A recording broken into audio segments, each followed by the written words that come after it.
so for those of you that are listening, and you better be listening or I will find you, I need you to pay attention to these slides before we turn it over to Eric, because this is very important care and feeding of you as a brand new official. I want to go super fast and then turn it over to Eric to do some in-class conversation. First things first, is there anybody in this room who has not successfully had your arbiter registration or your CFOA CHASA payment? You haven't done your payment yet? Yeah, it's got payments. Okay. So please send me an email when you're complete. Everybody else is mission complete on that. If you are listening to me and you have not completed that, you must do it like this second before you do anything else in your life. And then send me verification. The next step is after you do the arbiter registration, there's supposed to be a link, a manual link. Now, Randy, are we able to, after they do their arbiter registration, are we able to let you know so that you can manually put them in, or do we need to wait for Denver to do it? I can put them in, but if they're not gonna take the test until. The 22nd. Yeah. Okay, so the next step is there's going to be, within about the next 6 or 7 days, somebody's gonna manually link your arbiter account to CFOA online. If it gets around to like the 20th, and those of you that are listening, pay attention. What I don't want is for you to try to take the test on, say, the 25th, and you run into a roadblock. That's bad. So you need to help me help you by being super active. Okay, Walt, you've got all the QR codes. Does everybody know Walt? No. Everybody golf clap for Walt? You have them now. I will. Okay, Walt actually, believe it or not, designed this school and was the project manager for this school. So he's a big deal. Don't make eye contact with him. He's a big deal. All right. You really tried. It is imperative for you to do your questionnaire. And if you have already done your questionnaire, that QR code is worthless to you. It's imperative for you to do the questionnaire because I am going to put together a document for the crew chiefs. When you go in and do your questionnaire, please don't do it now. When you go in and do your questionnaire, you need to be as specific as possible with your availability. Like if you need to say on the third Tuesday of every month, I can get off at 4:01, do it. Because the crew chiefs I draft for 3 reasons: aptitude, attitude, and availability. And then if you're Gal Gadot, appearance. Aptitude is, do you get it? Attitude, I'm big on attitude. I don't want somebody who's gonna be a problem with their attitude. But availability is huge. And if you have great availability, sometimes crew chiefs will say, you've got 2 legs and 2 arms and 2 eyeballs, I want you. If your availability is not good, that's okay too. You're an independent contractor. So please, if you have not done the questionnaire, do it. We need it. We need you to be 100%. What would good availability be then? It's good availability is whatever in your life is acceptable. You need to slot football officiating properly, and you don't owe us anything. Right. And if you can work 1 game all year because that's where it fits, you've already proven to me that you're a hard worker. So don't feel like you gotta prove anything else. Well, yeah, I was just wondering because I can maybe change my work schedule to this. Change your work schedule so you can work every day, and then you'll be on my crew. Okay? Yeah, we prefer that you change your work schedule. That's what we prefer. I can do that. Yeah, okay. The exam, just as a reminder, next Tuesday when we leave the classroom, then you are prepared to take the exam, unless your name is Isaiah. He needs extra time, right? You are gonna take the non-playoff test, which is 80 questions, true, false. Is anybody unsure of the technique to be successful? Raise your hand if you need me to remind you of how to be successful. So everybody knows how to take the test, correct? Everybody knows you need to track your questions. Okay. You will also take the mechanics test. Those are the two things that are required for you. The 80 question true false and the mechanics test is required for you to be on our draft list. Can you give them a QR code as well, Dean? And then I need you to email me. That is super important. Is email me, not Monica. Email me so that I can keep track of you on my golden spreadsheet, because you will not go on the draft list if you have not emailed me. When you are a full up round, you've completely paid your fees and you have done your test and completely passed your test, then you're gonna be on the list and we will draft you. Any questions about this slide? Okay, did you get a name tag, Ryan? Yes, sir, I did. Okay. All right, for scrimmages, I appreciate some of you that have compared the syllabus to the email I sent out, and you said, wait a minute, isn't it supposed to be at Harrison? You proved to me that you were paying attention. I need you to dump Harrison, because the Harrison AD has 12 teams, and he decided to split those 12 teams and send 6 teams to Sierra. And we are going to Sierra, all right? How many of you have officiated in the past? Do you have officiating experience? Okay. All right, so I want those 4 of you to come and talk to me today before we leave. Because we have opportunities to go to Sierra, and if you guys wanna go to Sierra with us, I'd love to have you there. I'll make up my mind now. We're gonna go to Sierra with 6 teams, and it's gonna start at 9 o'clock. I'd like you there at 8:30, and we're gonna wear black shorts with a short sleeve striped shirt and whatever beanbag color you prefer. And on Saturday, July 25th, we're gonna talk about this, Eric. There's a practice at Pine Creek High School. And then on Thursday, July 30th, there's a scrimmage, and notice it says details to be announced. We're still trying to communicate with Pine Creek's head coach. Cherry Creek is gonna be there, so we're gonna have some pretty high level 5A teams. And Cherry Creek is the best team in our state, so it's fun when they come down here and play. And we're gonna try to figure out, if you have officiating experience, you can work on the varsity fields if you wanna be there. If you don't, we're gonna have you work in probably C squad. So there are a lot of logistical details we need to work out. And then when you're on a crew, you're gonna get an additional 1 or 2, at least 1 scrimmage that will happen about the middle of August. And then sometimes additional scrimmages will pop up, and Scott Samsel, who's our assigner, will send out an email and say, hey, here's scrimmages. I put the scrimmages in Arbiter, you can self-assign. So you can go in and just click and say, I wanna be there. CHSAA has said that if you go to a scrimmage, you get paid. So $25 is not a lot of money to work 4 or 5 hours if you're there, but it's enough to buy a candy bar and a soda on the way home. Any questions about this slide? So for those of you that came in after I started, I need you, when we post this video on the CSFOA YouTube page, I need you to watch the part that you missed, okay, Brian? All right. Any questions or comments? All right. Eric, can we bring up Eric's slide deck? Thank you. Eric, here's a changer for you. If we can just make sure I get that back. You're good for the field? Yep. Is that correct? Okay. Do you need a flag or a beanbag or a whistle? No, sir, I don't. Brian, you're good? Okay. All right. Alright, we'll see you in 20-ish or so, 25.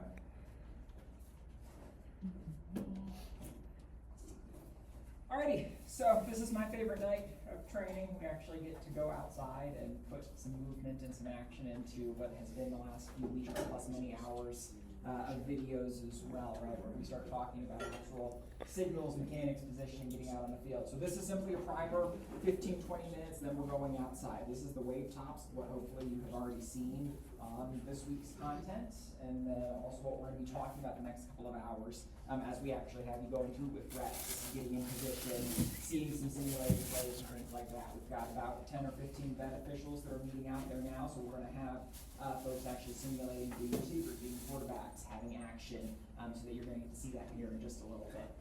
So we'll keep this short and sweet. Again, here's the agenda of the night. Short mechanics presentation, I promise here, and then we'll go outside. And then it's going to be kind of a fire drill, but actually doing stuff as we go outside. So we're going to get a first go at signaling. So this may be some of your first times ever making officiating signals. We'll practice that. We're going to look at the field setup. We're on the grass one, unfortunately. They didn't quite finish the turf sign off. But we're going to look at pylons. We're going to look at goal markers and numbering, make sure that you have a sense of what you're looking for when you step on a field briefly. Practice our whistle. Some of you may not have blown a Fox 40 whistle before. That's an opportunity, right, where this may be the first time you've done that. So we'll practice that. Flags and beanbags, making sure you've actually thrown one before we actually put you on a play. And then we're going to go through positioning, some movement, simulated plays, goal line coverage, things like that, some high-level topics, but give you kind of an overview so that when you get to scrimmages next week, you have some conceptual idea of what we're looking at in terms of where you actually get to go on the field.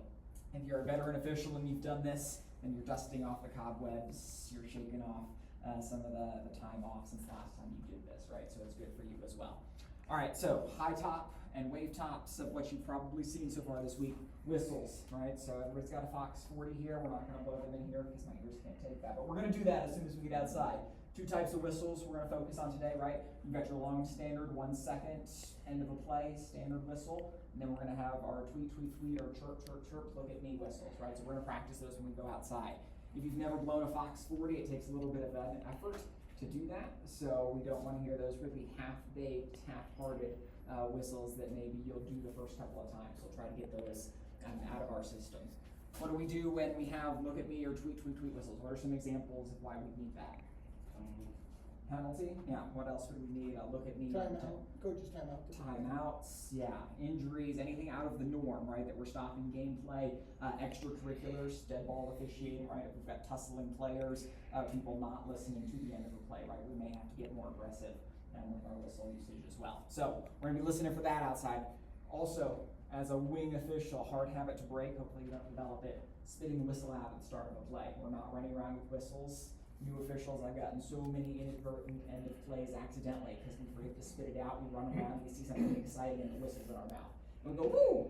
Right? When there's an interception or we have a live ball foul for pass interference or something, and then there's a whistle. I'm like, oh no, right? We don't want to have that. So if you hear us harping on spit the whistle out today, it's because we're trying to keep that from happening as we get into the season. Okay?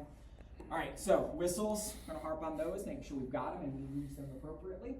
Penalty flag, everybody's got one, right? So maybe you've used it before, maybe you haven't. We're gonna talk about the two types of tosses of your penalty flag, right? So dead ball officiating and dead ball fouls. We're gonna sky the flag. We're gonna practice that when we go outside.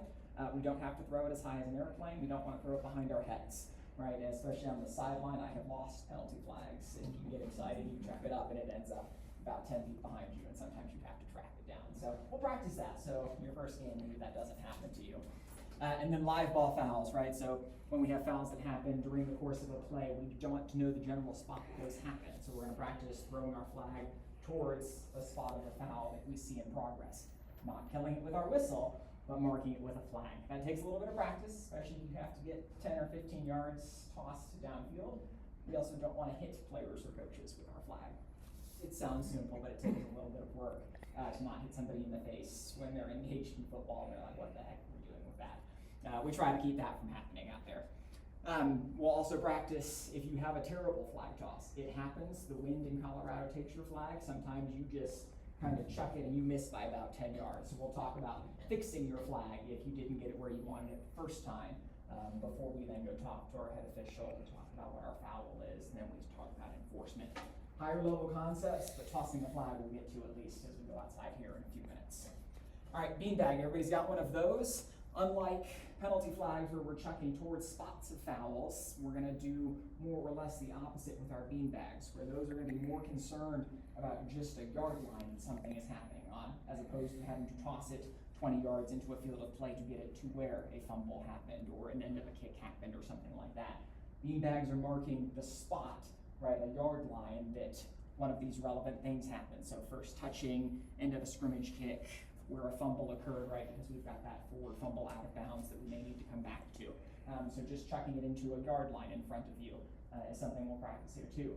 These, especially if you do middle school or even younger high school games, are amazingly enticing to players and spectators on the sideline. I order about 5 of these per summer because I don't chuck them far enough into the field of play, and sometimes they walk off with a 5th grader. I'm dead serious, so tip for the trick. Again, we put our initials on them so you know it's yours, and then we practice getting them at least into the field of play so they don't walk off for you. And some fields are grass. Grass is kind of tall sometimes, so sometimes the beanbags also like disappear. All right, so we'll talk about making sure that you get your stuff back as well. All right, so whistles, penalty flags, beanbags. Questions or concerns about, do you have them, do you need them, and then kind of high level what we're going to be practicing with them today. Yeah. Doesn't matter what color the beanbags are. The standard kind of trio is a blue, a black, and a white. On a crew-by-crew basis for actual games, you'll usually decide on a color. If you are a line judge on a 4-person crew, back judges, sometimes you'll carry 2 anyway, and they'll be different colors. So you'll pregame that. You want to be uniform, but it's not the end of the world as long as you have one. That's more important than anything else. Good question. Anything else on those 3 items? Okay. Very good. All right, so some concepts. Again, this is stuff you've probably seen in your videos, so this is just going to be what you're hearing tonight as far as being in your wing position, potentially moving around and seeing plays for the first time, right? Your biggest product for progress, right? So anytime we've got one of these scrimmage plays in progress, you've got kick coverage, anything like that, wings are going to be getting that forward progress. You're going to hear us working on it tonight, and then into your scrimmages in the first part of the season, that we've got good spots. We give the runner as much as they are legally entitled to, but we're not getting extra yardage by the face plants or the knee and then the lunge and things like that. Also that you and your partner are getting similar spots. We're not off by 1, 2, 3 yards across the field. People notice that. So we want to look at those consistencies. Then you've got the management of your sideline, right? You've got coaches, you've got players. And this is your sideline to run. You don't want things escalating to the middle of the field or to the white hat. This is yours to manage. If you've not been in an officiating realm before, it's a little bit intimidating, right? You're thinking, where am I supposed to be? What am I watching? I'm trying to officiate this game in front of me, and I've got 50 people yelling at me behind me, right? It takes some practice to kind of get used to. So we'll start talking about how to manage your sideline, how your coaches are behaving, and multitasking, right? If you may be having an argument while also counting players, while also talking to your white hat about what the next play is, potentially all very near simultaneously. So that'll be something we'll look at too. Making sure you're not on an island, right? You're an officiating crew, so that we are starting to think about what our partner across the way is doing, making sure that we're in sync, and that we're talking to our white hat, we're talking to our umpire, that you're not in and of yourself on an island of an officiating crew. So don't just think about what I need to do, but it's also helping the entire game flow and working with your crew mates, that everybody, they're just like the refs, right? The refs were great, the refs were terrible. It's not you or you or you, it's the ref crew in its entirety. Finally, the movements and keys, right? So knowing when a play happens, where do I need to go? How far down the field do I need to go? Do I come onto the field of play? Do I not come onto the field of play? We'll start talking about those high-level movements and concepts. And when plays start, hopefully you've watched videos about keys and things you're starting to pick up on as we go through our pre-snap routines, and then actually seeing, a play unfold. Where should your eyes be? If the answer is the ball, it's probably not correct most of the time. As a wing, right? You're watching, your tackle at the start of a play. You're starting to potentially watch your receivers on a pass play that's developing. You may have responsibility of a ball carrier, but that's going to come to you, right? We don't want eyes in the backfield because we're missing like 15 or 20 other players with action away from the ball. So you'll hear that as well as we go through the night at a high level. Questions on concepts? Kind of what we're going to start talking about through the course of the evening. All right, so thinking through a play then as we go outside, right? After we do these couple of drills and mechanics, we're going to start seeing simulated plays pretty quickly tonight. And as each of you take turns, right, there's enough of you, that we're gonna start talking to you and thinking about what your pre-snap routine looks like, right? So players coming to the line of scrimmage, we're starting to think about counting them, we're starting to talk about thinking and communicating with receivers, we're on the line, we're off the line, making sure we've got good legal formation, all of those things that go into the pre-snap routine. Then the play's getting ready to be imminent, right? We're watching for immediate dead ball fouls, false starts, encroachments, and what kind of play are we gonna see? Pass play, run play, something that goes haywire as soon as the ball is snapped, right? Making sure your eyes are in the right places. And then transitioning. Football sometimes happens in a split second, sometimes those plays take 5-10 seconds and become broken, they get messy, right? And you may have to shift where your eyes go over the course of those first few seconds of the play. So switching from maybe a receiver to a zone, or you've got a ball carrier coming your direction, or you're the backside official, and you have nothing immediately happening, but you've got a lot to watch because you're the only set of eyes potentially on the backside of the play that we're watching for cheap things like that. And then dead ball officiating.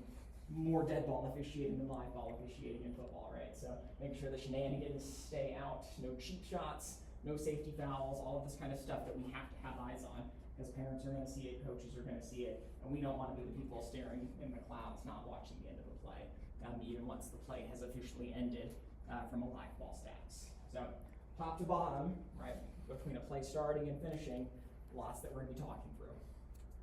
Questions on those topics at a high level? Is that kind of thinking and sounding like some of the content you watched over the course of this week, right? So we're gonna go do it here very shortly outside. Yeah. So after the play ends and we're supposed to be dead ball officiating, are there keys to each official of where to look specifically, or they're just all looking at everybody? Their higher level topic, there are coverage zones at dead ball officiating, which we're not gonna hit at a high level today.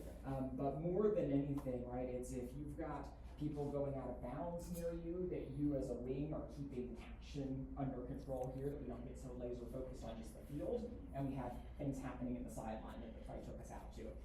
If you're across the field from the action, right, so the play went to the other sideline, you as a wing have a lot of dead ball officiating because you may be the only person that's looking at the people still in the middle of the field if your 3 or 4 other officials move towards that action. So you're watching for a lot of that kind of backside late stuff.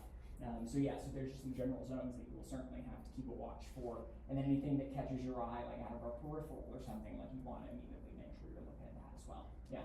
Kickoff headlinesman's on the 50 or the 40? For 4 or 5 person. So 5 person headlinesman comes down field on. They're on the 30. They're on the 30. It's on the 30 for headline in a 5 person So group. who's on the 50? Is that line judge? Line judge, yep. Yeah, line judge and a 5 person group back judge has the kickers on 40.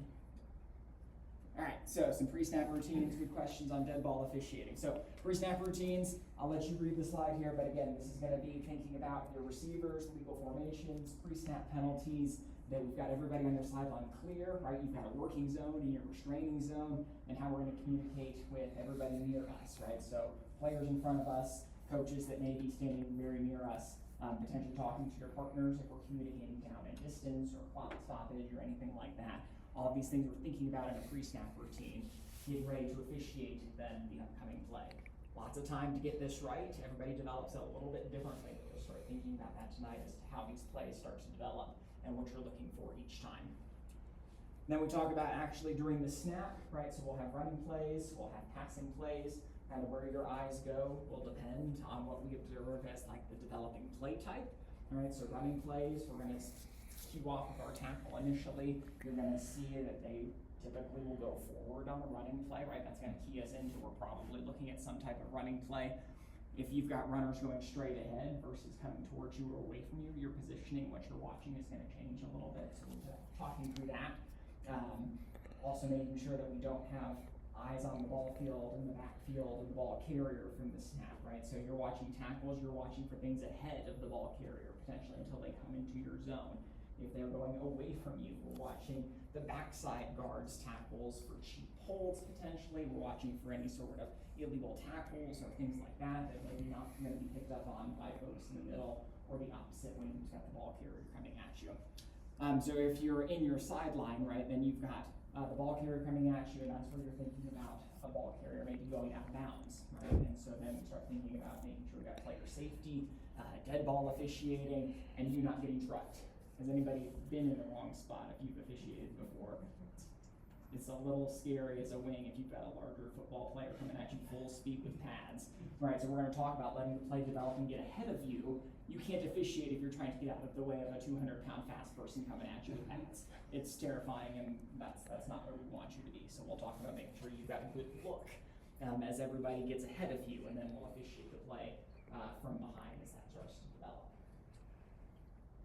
Running plays away from the sideline. Again, you've got the responsibility. This is what we're talking about. Most of the players are going to be yours.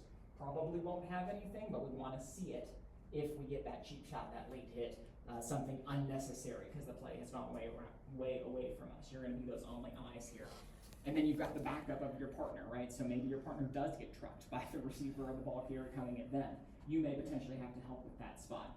We may have a ruckus develop on the sideline, right? So you may have to have some backup coverage there as well. So you coming off the play and off the sideline also is that engagement piece, right? Because you're staying engaged with the action that's happening. You're not just like spinning in circles on your sideline, having no idea what's happening across the way. So we'll be thinking about that as well.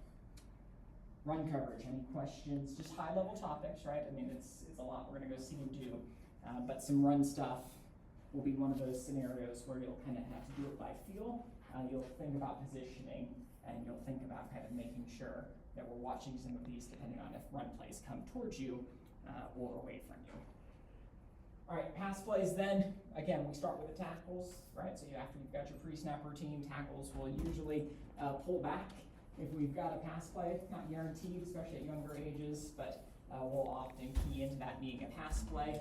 We'll shift coverage to your receivers, right? So you've probably heard about your keys and your zones, but you should be starting to watch for as a play, if it's a pass, starts to develop so that we're not all watching the quarterback in the backfield, right? That'll be something you hear tonight.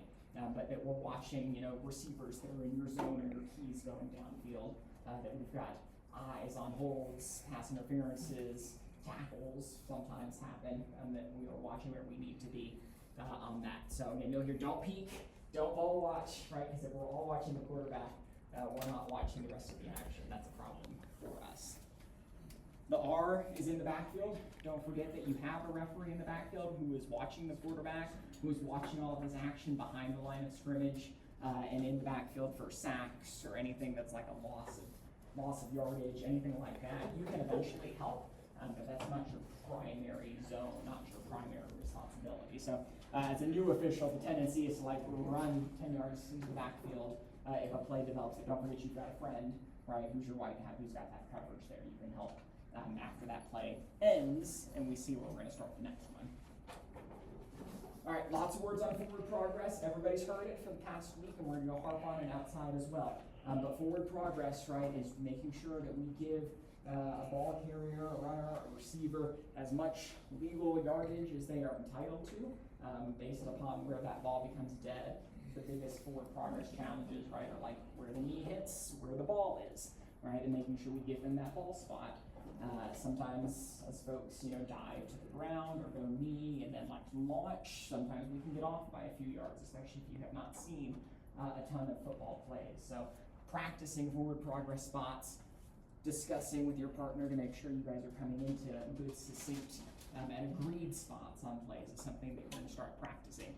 Knowing when forward progress has been voluntarily given up. That's something that trips people up too, right? So if you're running forward and then on your own accord, you turn around, run back 5 yards, right? You've given up that first forward progress spot.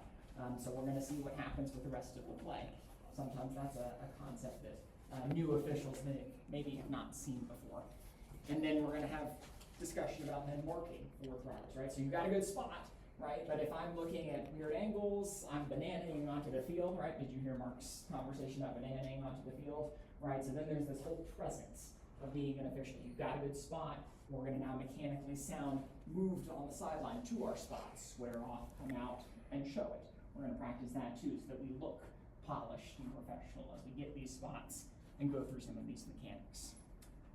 Cushioning, not just on forward progress plays, but in general. You don't have to run right up to where a ball player is that went down with the ball. We don't want to get that close. We're going to miss what happens around us. We don't want to get right up in the face of somebody that went out of bounds or is on the sideline, right? We wanna make sure we keep cushion on pretty much any play. So if you as a new official are excited about getting right into the action, you may hear that as well, about just making sure you keep your cushion, keep your distance, and keep your eyes open about everything that's happening on the field. Comments, questions on general forward progress? You're gonna hear that a lot tonight and beyond as we get out there. I have a question. Yeah. Well, I was referencing the spring league. Mm-hmm. Two different white hats. They looked at it different. So the one game I was referencing, the player he like ran into the defense, but he didn't like the forward progress like stopped, but he took the maneuver, as you want to say, to get around them. And I kind of got yelled at for not stopping the clock then. Okay. And then I had another one where almost the same situation, and it was like I stopped the forward progress because of what happened last game. It's Right. like he could have had. So is there like a gracious window? So that's where you're gonna develop that, like, again, that art of officiating or your judgment sense. Right, there's a happy medium of not killing it too quickly, because we want to afford that runner that half second to second chance that they may spin out and carry on in, on the voluntary method. But it's a safety rule. It's also basically we don't want the football play to continue on for an eternity, right? So I mean, by rule, if we have forward progress stopped, by the definition of, as soon as they're not moving forward, that is by the definition of the rule when you can stop that play. And so you want to give that grace period very small amount, but if in your judgment he's not going forward anymore, that is well within you selling it, coming out on the field, like forward progress is stopped, beep, beep, beep, beep, beep, if the play is continuing, and you've got to own that in my judgment it was stopped, we're done. And so on that description, it sounds like probably, in the scenario you described, that first instance where we could stop it because he ran into the offensive line or a defensive line and held tight. That is grounds that he was not moving sideways, not moving forward. We can be done right there. Right. All right, progress, big topic that you'll hear as we go through, not just tonight, but beyond, and this is probably a whole season type of thing, make sure you get good forward progress spots. Don't stare at the ground, right? Come in with energy, come in with confidence about wherever it is. Forward progress stopping is usually an instance where the play is going to continue. Right, so you are ruling that forward progress had stopped. We're going to come in with confidence with our loud and authoritative whistle, but we also want them to then, they're probably taking the ball carrier backwards. The pile is moving backwards, right? Where we want to hold the spot, we're selling that the play is over, and your crewmates are probably helping and crashing in to separate in the backfield. So make sure we've got a good spots. Dead ball officiating on those forward progress instances is super important. Because again, we still got folks kind of colliding, being physical with one another, even though we have gone ahead and ruled that play is over because of the progress being stopped. All right, money lines. Everybody heard about money lines on some of these videos? What are the two money lines that Mark talks about the most? Line to game and goal line. Line to gain and goal line. Good job. Yeah. So that's going to be what you'll hear tonight. Think about your money lines. Think about your line to gain, right, and your goal line, which we're going to be on grass, so we're going to do what we can with lines today, so it may be a little easier to see when you get to your scrimmages here in a week or so. But knowing where these lines are, right, line to gain gets us a new down and distance series, 1st and 10, goal line, points are on the line, right? These are very important for the offense and the defense, knowing that we have ruled, sufficiently and correctly if a runner or a pass receiver got the line to gain, scored, or didn't. And then they're looking to us to confidently come in and sell whether they did or did not in those instances. So you're going to hear about pinching, right? Coming in with authority, voice, posture, whistles that I've got runners down short, we've got a good score, right? Whatever the case is that we are owning, how we're moving on those close play scenarios, and if we're in the middle of the field that we're getting off the sideline with our horse, our partner's coming in from across the way and we're coming in together to demonstrate that we have the same spot and that we're confidently articulating if we're short or if we've got either the first down or a score or something like that. May have a chance for you to even spot the ball, right? So as a wing, you may come in and ask for the ball. We'll try to get you a rep or two of that tonight too. You spot it, you show it, and let the R then look and see if we are short, long, or whatever the scenario may be in that. Alright, so money lines you're gonna hear a lot about, so line to gain and goal line. Goal line plays themselves. If we start a play inside the 5, quiz from your week of videos, what do we do if the ball is snapped inside the 5? To the goal line immediately. If we're from the 5 to the 10, what do we do? You creep. Creep, right? So we want to beat the runner or the ball receiver to the goal line. We don't have to crash immediately, but we want to beat them there. And then if we're outside the 10, right, we're more in trailing position. You may beat them there, you may not. But because we're not in the late scoring play, less of a concern about getting all the way down there. Good job on that. All right, so I just want to correct you on one thing. If we're outside the 10, you shouldn't beat them there. Unless it's 4-man. If it's 4-man, potentially, yeah. Yeah. 5-man, you shouldn't. Right, you should have the back touch. Yep. Yep. All right, so if Tim and myself are the wings and the runner goes to Tim's side and scores right inside of his pylon, who's signaling a touchdown? Okay, am I signaling a touchdown? Okay, good job. So we're not gonna mirror an opposite wing if it's clearly their zone. If you're in the middle of the field and it's obvious, you could potentially both go up. But if it's not your side, we're gonna try to make sure we avoid some of the mirroring, right? So that'll be something to hear about as well. And then there's that dead ball officiating part, right? So you've got a good score, we're up, and the ball carrier runs through the end zone and kind of goes behind you. We're gonna practice that pivot, right? So we're signaling. I'm also dead ball officiating with where that runner, maybe a defender or two went with them, right? So that I'm not just stoically on the goal line while stuff is happening behind me, right? So that's that dead ball officiating piece. Every single play, you're gonna see that happening, okay? Action following the dead ball, pretty much on every play, right? Extracurriculars, players separate, getting good forward progress spots, make sure that we've got nothing extra happening, right, that we need to throw a flag on or anything like that. And then it's starting to think about resetting and getting ready for the next play, talking about what our next down and distance is, making sure the clock is doing what it's supposed to do, and that we've signaled effectively, and then getting things like substitutions and player counting ready to go so that our next play goes off on time and legal as well. All right, couple more minutes and we're going outside. The pitfalls, right? So these are things we've talked about here. The ball watching, right? No signal or whistle, right? We're just standing there and we have no idea what happened. So we're gonna try to not do that. Too much moving as a wing, right? So sometimes there's like, you have gone up and down the field by 50 yards and we don't need to do that. We're gonna move with intention, move when necessary, but not too much. Missing the big penalties, you're gonna start to develop that as you see just more and more plays and then that constant improvement. You're not gonna get it from game one. We've all been there, right? It's building upon each experience and each rep.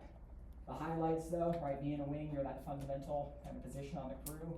Even in a game of 3 officials, you've got a referee and 2 wings, right? So every game you're going through these foundational pieces, and sometimes those younger games are even more interesting than some of the middle and high school games because it's a little bit more sloppy and things, right? So again, be that good crewmate, continue to build on every rep, every game, and then that gives you that foundation for wings to moving on to something in the middle, and then that future opportunity as a white as you go forward as well. So as a new official, right, we always do wings here, and so that's where you build that building block of reps, coach management, sideline management, and seeing the game potentially for the first time from a non-player and a non-fan perspective, which is a lot of fun. So lots of things we're gonna go outside and talk to. That's enough presentation time, so let's get outside.